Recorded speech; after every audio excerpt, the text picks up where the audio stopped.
happen? Oh, right, I completely forgot about that. Yes, roughly 2 years ago, Atlus was purchased by none other than the House of the Blue Hedgehog, Sega Sammy. Given Sega's record of mismanaging its own properties and studios, to say nothing of the games they publish, one might assume this might have spelled disaster for the niche company, but surprisingly, Sega has said that they have no plans to meddle in Atlus's affairs and that business would go on as usual for them, with one minor change. While Sega doesn't plan to intervene in Atlus's operations, they have offered to let them utilize some of their resources for their games, and even their own properties to make new games in older series like Jet Set Radio, Phantasy Star, Skies of Arcadia, etc. Heck, Sega has even said they'd like to see more crossovers between the two companies, so who knows, maybe we'll see Big the Cat in Persona 5. I certainly hope not because, well, Big the Cat, but still, it's neat to hear about the prospect of Atlus utilizing the vast amount of resources and properties that Sega owns. And use them they did. In 2013, Atlus announced the latest Persona 4 spin-off with Persona 4 Dancing All Night alongside Persona Q and Persona 5. The game was originally meant to come out in 2014 and be developed by Dingo Incorporated, the studio who worked on Sega's Hatsune Miku Project Diva series, but development was later handed to the Persona team, with director Kazuhisa Wada citing concern about the quality of the game as the reason for the change in developer and delay for the title. So, is this the best spin-off from a series that is itself a spin-off? Let's get jiggy with it and groove to some funky beats and we'll just start the review. Oh, welcome to the Velvet Room. The story opens with Naoto, Yu, and Rise at Takara Productions, with Rise preparing to make her solo comeback as an idol at the upcoming Love Meets Bond festival event when they hear that a group of idols called the Kanami Kitchen Girls have disappeared, and an odd rumor that might be connected to them. An odd rumor? Yep, and it's a real weird one. They say if you call this number, some guy named Joker will show up and grant you a wish. Let's give it a shot, shall we? No, the actual rumor is that if you go to the festival's website, it plays an odd video that drags those who watch it to some other world.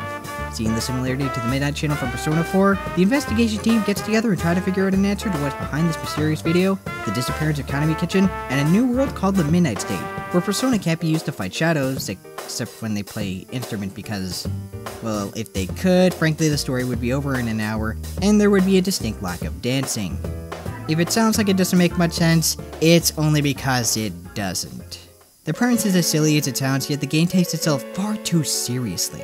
Not to say a story about dancing to save the day can't be compelling or dramatic, but Dancing All Night is far too overdramatic, with several incredibly silly scenes that are clearly meant to be taken seriously, not helped by the story heavily relying on Yu's inner monologue to tell the player what's going on when they're already aware of the situation.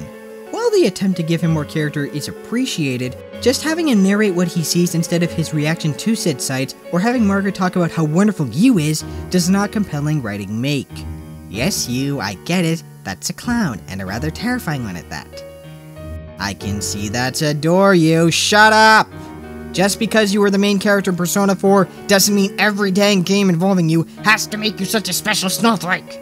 Now there is a shift to another character's inner thoughts later on, but it still suffers from being overly descriptive, in addition to talking about how special that blank slate in Persona 4 was. Honestly, it just reminds me of when they made Maya Amano a silent protagonist in Eternal Punishment, in that the decision may have been intended to put the player in the same perspective as the character, but it ends up making the story less compelling as a result, or in some cases, creates dissonance between the narrative and gameplay. It doesn't help that the pacing is just terrible, being one long, drawn-out damsel in distress sequence riddled with repetitive dialogue and Reddit-level psychology. There's an attempt to make a connection between dancing and one's persona, i.e. a dance routine and the emotions one expresses while performing it, or how the audience will view a dancer, but the connection is rather weak and oftentimes doesn't take itself seriously. Which, admittedly, would be the best approach for something as silly as fighting shadows that dwell within the darkest parts of humanity through the power of dance, had it not been for several dramatic moments throughout the game.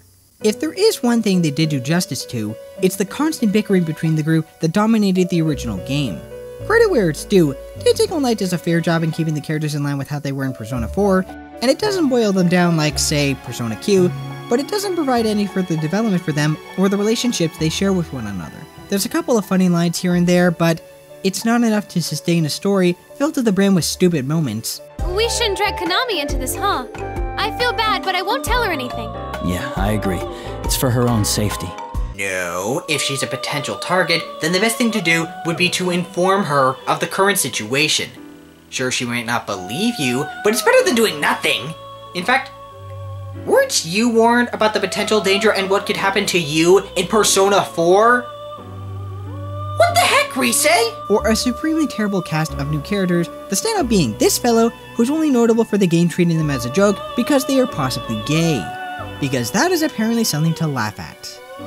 Also, shower scene of an underage girl. Seriously, they say that the average between Konami and Nadeko's age is 11. Since Nadeko was around 7 at the time of this game, that would make Konami about 15 years old. And yet she's the only character with jiggle physics. Smooth. Admittedly, it is a very fan-servicey game. I mean, you can buy a maid outfit for most of the girls, and even a Speedo for Kanji, but even so, that's pretty creepy. Also, I must call foul on this festival not featuring an appearance from Gas Chamber. Seriously, wouldn't that have been a neat connection to the older games? Ah well.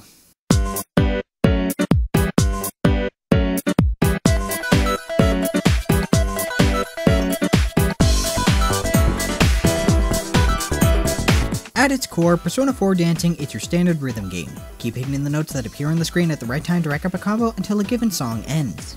The better you do, the higher your score, and more money you earn to spend shopping at such essentials as clothes and headphones. Okay, there are items that do vary up the gameplay, but a good amount of what you can purchase are nothing more than cosmetic changes. That, and it would be a lot easier to keep a combo going to earn a higher score and therefore money if the controls were more well thought out.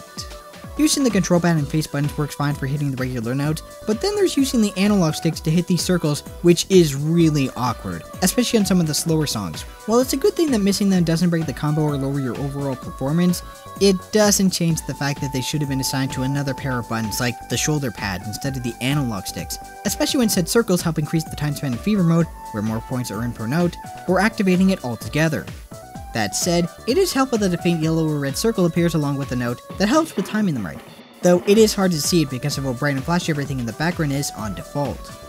While the background lighting can be lowered, it still ends up being a tad too busy and distracting, especially during fever mode. There's two main modes. Story mode, which, in addition to the sloppy writing, has really bad pacing between the gameplay and story segments.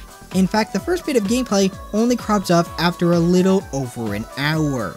It gets better later on, but frankly, unless you're really into the Persona 4 saga, there isn't much reason to try it out. Namely because the game truly shines in the louder free dance mode, where you can choose which songs to perform without any interruptions from the story. What's more, there's a lot more utility to this mode, as you can spend all that money earned to buy items that change up the gameplay, such as earning a good won't break your combo but lowers your score, or note speed will increase as will the amount of coin earned. It's a good system that encourages varying up one's playstyle to earn points and therefore money, buy more items and try them out in addition to purchasing more costumes and accessories. The one downside of free dance is that you only start off with 3 songs, and said songs can only be cleared by performing them really well, even if you already cleared them in the story mode. In fact, there's one song that the game never explains how to unlock. It just happens out of pure random. Still, the utility of this mode makes for one solid rhythm title that's coated in a thick Persona paint job, which possesses a superb soundtrack. Mind you, it helps that a good amount of the music is recycled from Persona 4 and the Persona 4 Arena titles, considering how solid those soundtracks are, but even the original tunes and remixes in Dancing All Night are solid, although the inclusion of a Persona Q track is bizarre, to say the least. And no, this isn't one of the DLC tracks, it's used in the story mode. The rest of the presentation is jarring, to say the least. From minor things like Naoto's artwork, to the character's unnatural movements or over-reliance on anime expression instead of letting the character's performance and artwork convey a given emotion. Speaking of which, the voice acting is on par with other recent Persona games, though the performance for Rise is a bit too chipper. All in all, this was one of the most pleasant surprises to come out all year. Standard as it may be for the genre, it's a fun little diversion to tie things over until Persona 5's really— it got delayed. Again. Regardless, Persona 4 Dancing All Night earns a 7.5 out of 10. That's all for now, folks. Until next time, game on, my friends.